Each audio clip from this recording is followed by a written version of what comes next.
السلام علیکم ورحمۃ اللہ وبرکاتہ۔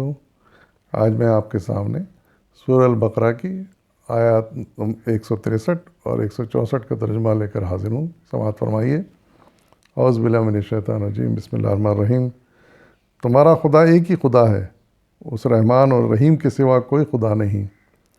جو لوگ عقل سے کام لیتے ہیں ان کے لیے آسمان اور زمین کی ساخت میں، رات اور دن کے پہم ایک دوسرے کے بعد آنے میں، ان کشتیوں میں جو انسان کے نفع کی چیزیں لیے ہوئے دریاؤں اور سمندروں میں چلتی پھرتی ہیں، بارش کے اس پانی میں جسے اللہ اوپر سے برساتا ہے، پھر اس کے ذریعے سے زمین کو زندگی بخشتا ہے، اور اپنے اسی انتظام کی بدولت زندگی میں ہر قسم کے جاندار مخلوق کو پھیلاتا ہے۔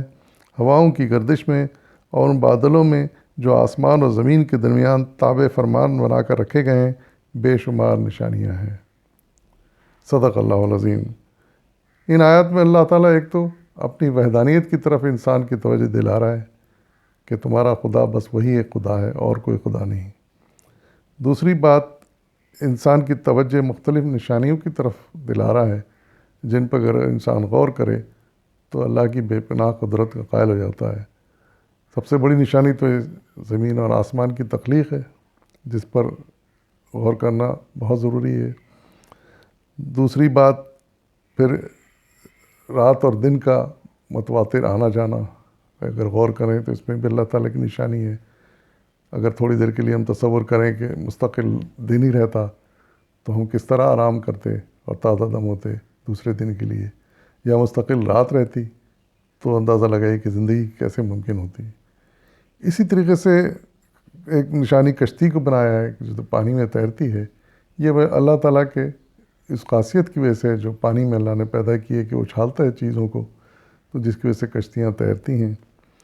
پھر ہواؤں کا، بادلوں کا چلنا، اس سے بارش کا ہونا، جس سے زمین میں ایک نئی تازگی اور نئے پیداوار ہوتی ہے اور جانوروں اور پودوں کے لیے زندگی بخشتی ہے وہ۔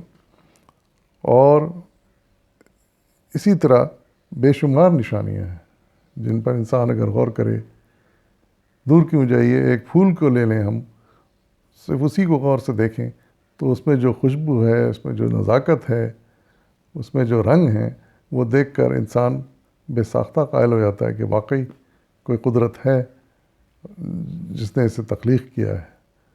تو ایسی بے شمار نشانیاں ہیں جن میں وقتاً فوقتاً کو غور کرنا چاہیے اور اللہ تعالیٰ کے لیے اپنے دل میں ایمان کو راسخ کرتے رہنا چاہیے۔ اللہ تعالیٰ ہم کو، آپ کو، سب کو توفیق دے اس بات کی۔ صدق اللہ العظیم۔ وآخر دعوانا الحمدللہ رب العالمین۔